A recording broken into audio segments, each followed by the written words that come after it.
ये कहानी है, एक पिता होता है, उसकी पत्नी होती है, उसका एक बेटा होता है और बेटा जो होता है वो पुर्तगाल में जॉब कर रहा होता है। जब वो आता है तो उसके पिता कहते हैं कि आपकी शादी कर दी जाए, तो जल्दी से हम आजी और बाबा बन जाएं।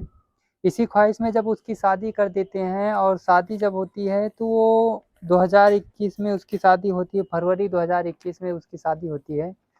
और जब फरवरी 2021 में उसकी शादी होती है तो वो फिर शादी के कुछ दिनों बाद वो चला जाता है पुर्तगाल, यूरोप का एक देश है। और इधर जो जिससे शादी होती है, जिस लड़की की, वो लड़की पहले से ही एक प्रेम में होती है। और प्रेम में होने के दौरान वो अपने प्रेमी को घर पर बुलाती है, तो उसके जो सास ससुर होते हैं वो आपत्तिजनक स्थिति में देख लेते हैं। मेरा नाम रजनीश है। मैं बूस्ट स्टोरी के माध्यम से आप लोगों को ये कहानी बताता हूँ। ये कहानी है, पंजाब का एक ज़िला होता है होशियारपुर और वहाँ का एक थाना होता है टांडा। टांडा के ही अंतर्गत एक गांव पड़ता है जाजा। ये कहानी वहीं की है। एक पिता होता है, एक उसकी पत्नी होती है और उसका एक बेटा होता है। बेटा जो है पुर्तगाल में रहता था। पुर्तगाल में जब वो पुर्तगाल से वापस आता है तो पुर्तगाल वापस आने के बाद उसके पिता कहते हैं कि हम बाबा और आजी बनना चाहते हैं, तो आपकी शादी जल्द से जल्द कर देते हैं। तो फरवरी 2021 में आता है और उसकी शादी जो है फरवरी 2021 में करवा दी जाती है। और जब उसकी शादी करवा दी जाती है तो लगभग 1 महीने रहता है। 1 महीने रहने के बाद वो वापस पुर्तगाल चला जाता है। पुर्तगाल फिर जाता है। फिर कुछ दिनों बाद यहाँ पर जिस लड़की से शादी होती है उसका नाम मनदीप कौर होता है। और मनदीप कौर पहले से ही एक लड़का होता है जसप्रीत कौर, उसके प्यार में पागल होती है। बहरहाल जिस लड़के से शादी होती है उस लड़के को नहीं पता होता है, लेकिन वो कभी होटलों में मिल लिया करती थी, तो कभी जो उसका पति होता है रविंद्र कौर, रविंद्र कौर जब पुर्तगाल चला जाता है तो पुर्तगाल चले जाने के दौरान ही वो अपने प्रेमी से इधर उधर मिलती रहती हैं। तो एक दिन ऐसा वाकया होता है कि उसके जो सास ससुर होते हैं वो घर से कहीं बाहर गए होते हैं। और घर से जब बाहर गए होते हैं तो वो लड़की जो है वो अपने प्रेमी को बुलाती है, जिसका नाम जसप्रीत कौर होता है।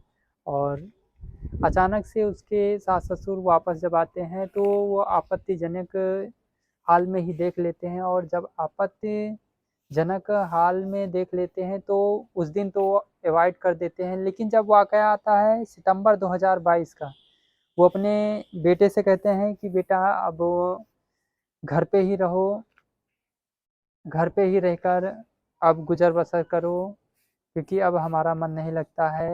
बहरहाल वो खुल के अपने पुत्र से कुछ बताना नहीं चाहते थे। लेकिन इस दौरान ये होता है कि 2-3 महीने बीतते हैं। दिसंबर का महीना आता है। दिसंबर के महीने में फिर 1 जनवरी से पहले 31 दिसंबर आता है। 31 दिसंबर को जब उनका पुत्र घर पर ही रहता है तो उसी दौरान वो अपने दोस्तों के साथ जाते हैं नया साल सेलिब्रेट करने। लेकिन इसी दौरान वो जो उसकी पत्नी होती है मनदीप कौर, वो अपने प्रेमी जसप्रीत कौर को बुलाती है। और जब उस दिन बुलाती है तो उसके सास ससुर फिर आपत्तिजनक हाल में देखते हैं। आपत्तिजनक हाल में देखने के बाद उस दिन उनसे रहा नहीं जाता है। और उसके बाद जो कहानी बनती है वो जो मनदीप कौर होती हैं और रविंद्र कौर, उन दोनों का परिवार एक प्रकार से टूट सा जाता है। क्योंकि जो मनदीप कौर होती है वो अपने प्रेमी के साथ मिलकर जो अपने सास-ससुर होते हैं उनकी हत्या कर देते हैं और हत्या कर देते हैं। उसके बाद जो उनका पति होता है रविंद्र कौर, वो जब अपने दोस्तों के साथ रात में सुबह के 4 बजे आते हैं तो देखते हैं कि दरवाज़ा बंद होता है अंदर से और कुछ स्मेल करने की चीज़ें या धुआं-सा आ रहा होता है। जब वो ताला तोड़ते हैं और कमरों में जाते हैं तो देखते हैं कि एक कमरे में उनकी बेबी कुर्सी से बंधी होती है और दूसरे कमरे में उनका जो पिता होता है और माता होते हैं, वो दोनों एक प्रकार से आग में जल गए होते हैं और जब जल गए होते हैं तो एक प्रकार से उनकी जान जा चुकी थी क्योंकि उनको इतना मारा-पीटा गया था। उसके बाद मारने और पीटने के बाद उनको एक प्रकार से जला दिया गया था। जब वो देखते हैं तो फूट-फूट कर रोने लगते हैं और चिल्लाते हैं तो आस-पास के लोग इकट्ठा होते हैं। जो उनकी वाइफ़ होती है, जो पत्नी होती है मनदीप कौर, वो जो पड़ोसी होते हैं वो छुड़ाते हैं और जब पुलिस को जानकारी होती है वहाँ के पुलिस अधीक्षक को, तो वो मौके वारदात पर पहुँचते हैं और वहाँ के जो अधिकारी होते हैं वो भी पहुँचते हैं। और जो पिता होते हैं वो सूबेदार होते हैं, सूबेदार से रिटायर थे और जो मुख्य अधिकारी होते हैं वो भी मौके वारदात पर पहुँचते हैं, सुरजीत सिंह और जो डीएसपी होते हैं राजकुमार जी, वो भी पहुँचते हैं वहाँ पर। उसके बाद जो उनकी पत्नी होती है मनदीप कौर, ये सब वाक़या हो जाता है, उनकी लाशों को जला दिया जाता है। उसके बाद फिर उनके जो पुलिस के द्वारा जब इस घटना के बारे में पूछा जाता है मनदीप कौर जो रविंद्र कौर की पत्नी होती है, तो वो बताती है कि कुछ लोग 3-4 लोग आते हैं और घर में घुसते हैं और ऐसी-ऐसी वारदात करते हैं और हमको बाँध के चले जाते हैं और माता-पिता को यहाँ पर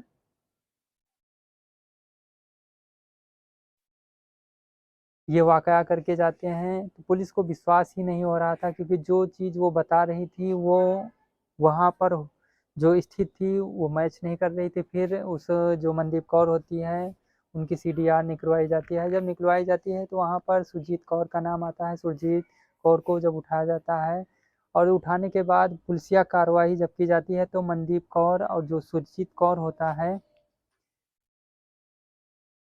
उन दोनों के द्वारा जो बताया जाता है ये वाक़ई एक शर्मसार कर देता है कि किस प्रकार से अपने ही सास-ससुर को मिलकर वो दोनों मार देते हैं और एक चोरी का नाटक दिखाते हैं किस प्रकार से। तो इस समय तो जो मनदीप कौर हैं और सुरजीत कौर ये दोनों सलाखों के पीछे हैं। लेकिन मेरा इस कहानी का सुनाने का मकसद ये है कि आप लोग जागरूक और सचेत हों और किसी का दिल दुखाने का और ना ही किसी को परेशान करने का मकसद है। इसी के साथ इस कहानी को यहीं पे हम समाप्त करेंगे। जय हिंद, जय भारत, वंदे मातरम।